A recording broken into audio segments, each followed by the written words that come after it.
Hello students, welcome to basic English class. In this video we shall discuss about a new chapter that is verb and kinds of verb. ठीक है, हम लोग noun pronoun already पढ़ चुके हैं, उसका exercise भी solution के साथ मैं बता चुकी हूँ। तो नेक्स्ट चैप्टर में वर्ब है और उसका काइंड्स ऑफ वर्ब है। तो चलिए उसको समझने की कोशिश करते हैं। तो वर्ब क्या होता है, ठीक है, verb and kinds of verb. सबसे पहले हम लोग को जानना पड़ेगा व्हाट इज वर्ब, फिर हम लोग उसमें आएंगे काइंड्स ऑफ वर्ब में। ओके, तो वर्ब का डेफिनेशन में हम जब हम लोग वर्ब का डेफिनेशन देखेंगे तो हम लोग को मिलेगा a verb is a word that denotes an action और बीइंग और पोजीशन। मतलब वर्ब तीन ठो चीज़ को हम लोग को डिनोट करता है। एक क्या एक्शन का डिनोट करता है, एक बीइंग माने है, जैसे मैं एक डॉक्टर हूँ तो ये बीइंग है, ठीक है। और पोजीशन मतलब मेरे पास क्या है, ठीक। तो ये तीन चीज़ को डिनोट करने वाली जो वर्ड होती है उसको हम लोग वर्ब कहते हैं, ठीक है। फॉर एग्जाम्पल यहाँ पर देखो, एग्जाम्पल में समझाती हूँ। एक्शन का डिनोट करता है वर्ब, हम लोग पढ़े थे ना, एक्शन का डिनोट करता है। तो फॉर एग्जांपल हम लोग बोल सकते हैं the teacher teaches the students in the classroom. देखो टीचर क्या करती है, टीचेस करती है। टीचेस यानी कुछ काम करती है ना, एक्शन करती है ना। क्लासरूम में बच्चे लोगों को पढ़ाने का काम कौन करती है, टीचर करती है। ओके, तो here teaches is a verb. Teaches जो वर्ड है वो एक्शन को डिनोट कर रहा है यहाँ पर, ठीक है। टीचर का एक्शन क्या है, टीचिंग करना, so this is a verb. Okay, यहाँ पर देख सकते हैं एग्जाम्पल में क्लासरूम है, ये टीचर है, ये बच्चे लोग हैं और टीचर एक्शन कर रही है, यानी टीचर कुछ काम कर रही है। क्या काम, पढ़ाने का काम। ओके, तो हम लोग एक्शन को भी बोल सकते हैं वर्ब। ओके, एक्शन के साथ साथ हम लोग किसको, बीइंग को भी, बीइंग मतलब कुछ होना। जैसे Shakespeare was the greatest poet and dramatist. ये शेक्सपियर का पिक्चर आप लोग देख सकते हैं। ये क्या थे, एक बहुत बड़ा पोएट थे और ड्रामाटिस्ट थे। तो जो बीइंग है मतलब होना, कुछ चीज़ का होना, तो उसको भी हम लोग, जैसे यहाँ पर देखो बीइंग वाला वर्ड जो है वो वाज है, इज भी हो सकता है, ये पास्ट टेंस है करके वाज है, ठीक है। तो ये सब जो वाज, इज, आर, एम, ये सब चीज़ होता है ना, उसको भी हम लोग वर्ब के अंदर में रखते हैं और ये बीइंग को डिनोट करता है, ठीक है। तो इसका मतलब एक्शन को डिनोट किया वर्ब, फिर बीइंग को डिनोट किया। नेक्स्ट में है आपका हैव, यानी पोजीशन को भी डिनोट करता है। देखो इसमें साफ साफ दिख रहा है ना, ये बंगला है और बंगला का ब्यूटीफुल गार्डन है। तो ये कुछ बंगला कुछ एक्शन कर रहा है क्या, नहीं कर रहा है, ठीक है। कुछ बीइंग है क्या, इसका है नहीं है, ये था नहीं था, ये सब नहीं है, इसका पोजीशन है। जैसे मेरे पास एक पेन है, आई हैव ए पेन बोलती हूँ ना, हम लोग मेरे पास एक पेन है बोलने से क्या लिखेंगे, आई हैव ए पेन, ठीक है। तो ये जो हैव है, ये हैव वर्ड क्या है यहाँ पर, आई तो सब्जेक्ट हो गया, सब्जेक्ट के बाद क्या आता है, वर्ब आता है। तो हैव वर्ड हो जाएगा आपका पोजीशन।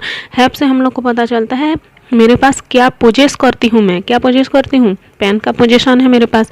तो यहाँ पर हैव वर्ड वर्ब को डिनोट करता है, ठीक है। तो स्टूडेंट्स यहाँ पर हम लोग तीन चीज़ पढ़े।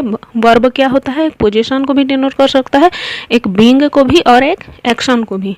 ये तीन वर्ड को जो वर्ड से हम लोग दर्शाते हैं, ये तीन जो मीनिंग है ना, पोजीशन का या एक्शन का, ये सब वर्ड जिस वर्ड से हम लोग दर्शाते हैं उसको हम लोग वर्ब बोलते हैं, ठीक है।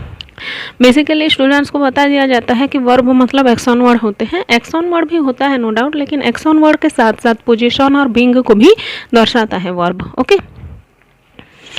A verb is a word which says something about a subject. मैं अभी बताई सब्जेक्ट के बारे में, जो वर्ड हमें बताता है सब्जेक्ट क्या है या क्या रखता है या क्या पोजेस करता है या क्या काम कर रहा है, सब्जेक्ट के बारे में हम लोग को वर्ब से पता चलता है। जैसे मैं लिखी यहाँ पर I am a teacher. Okay, I am a teacher लिखी मैं, तो यहाँ पर जो एम वर्ड है ये आई हो गया हम लोग का सब्जेक्ट। तो एम से क्या पता चल रहा है, मैं एक क्या हूँ, टीचर हूँ, ठीक है। तो ये सब्जेक्ट के बारे में बता रहा है ना एम वर्ड, तो ये हो जाएगा आपका वर्ब, ठीक है। तो यहाँ तक क्लियर है, वर्ब का मीनिंग समझ में आ गया। वर्ब मतलब एक्शन वर्ड भी हो सकता है, पोजीशन भी हो सकता है और बीइंग भी हो सकता है, ठीक है। यहाँ तक ऑल क्लियर वर्ब के मीनिंग के बारे में। नेक्स्ट आते हैं आपका kinds of verb. Basically verb two types of होता है, एक ट्रांजिटिव और एक इंट्रांजिटिव, ठीक है। लेकिन ट्रांजिटिव और इंट्रांजिटिव को पढ़ने से पहले हम लोग को एक ऑब्जेक्ट के बारे में क्लियर होना पड़ेगा। एक वर्ड है ऑब्जेक्ट, एक तो सब्जेक्ट जो डूअर होता है और एक ऑब्जेक्ट जो रिसीवर होता है, ठीक है। तो चलो समझने की कोशिश करते हैं एक ऑब्जेक्ट क्या होता है, ठीक है। फॉर एग्जाम्पल यहाँ पर the lion killed the deer, यहाँ पर मैं सेंटेंस लिखी हूँ the lion killed the deer, ठीक है। देखो यहाँ पर पिक्चर में दिख रहा है ना, ये लायन है, ये डियर है और ये मार है, ठीक है। Here the deer is the object of the verb. देखो ये काम कर रहा है, कौन, लायन। काम क्या काम कर रहा है, किल करने का काम कर रहा है, मार रहा है, ठीक है। तो मारने का इफेक्ट किसको पड़ रहा है, डियर को पड़ रहा है, ओके। तो here deer is the object of the sentence. Subject है लायन, काम कर रहा है किल करने का, और प्रभाव या रिसीव कर रहा है कौन, deer. So here deer is an object, okay.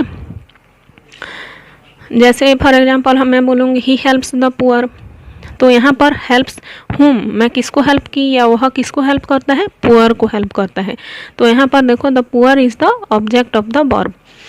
तो हम लोग कैसे जानेंगे कि वर्ब कौन सा वर्ड है, यहाँ ही को भी तो कोई कोई समझते हैं, ही को ही वर्ब होगा या हेल्प वर्ब होगा या पुअर वर्ब होगा, कैसे पता चलेगा, वर्ब नहीं सॉरी ऑब्जेक्ट, ऑब्जेक्ट सेंटेंस में कौन सा है कैसे पता चलेगा।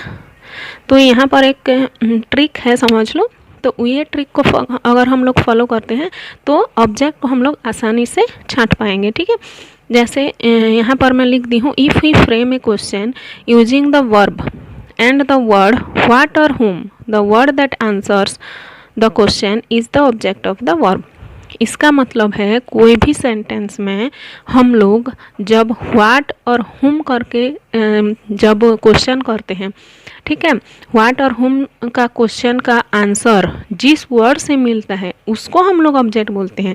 फॉर एग्जांपल देखो यहाँ पर ले लो ही हेल्प्स द पुअर, मैं पूछी ही हेल्प्स द हुम, ही हेल्प्स हुम मतलब वो किसको हेल्प करता है, पुअर को हेल्प करता है। तो ये जो पुअर है हुम का आंसर दे रहा है ना, हुम क्वेश्चन का आंसर कौन दे रहा है, यहाँ पर पुअर दे रहा है, ही थोड़ी दे रहा है, हेल्प्स दे रहा है क्या, नहीं। तो पुअर से पता चल रहा है कि किसको हेल्प करता है, पुअर को हेल्प करता है। तो यहाँ पर डेफिनेटली पुअर हो जाएगा आपका ऑब्जेक्ट, ठीक है। सम वर्ब टेक्स टू ऑब्जेक्ट, कभी कभी एक ऐसा भी सेंटेंस में वर्ब आ जाता है जो कि दो ठो ऑब्जेक्ट को टेक करता है, एक है डायरेक्ट ऑब्जेक्ट, दूसरा है इनडायरेक्ट ऑब्जेक्ट, ठीक है।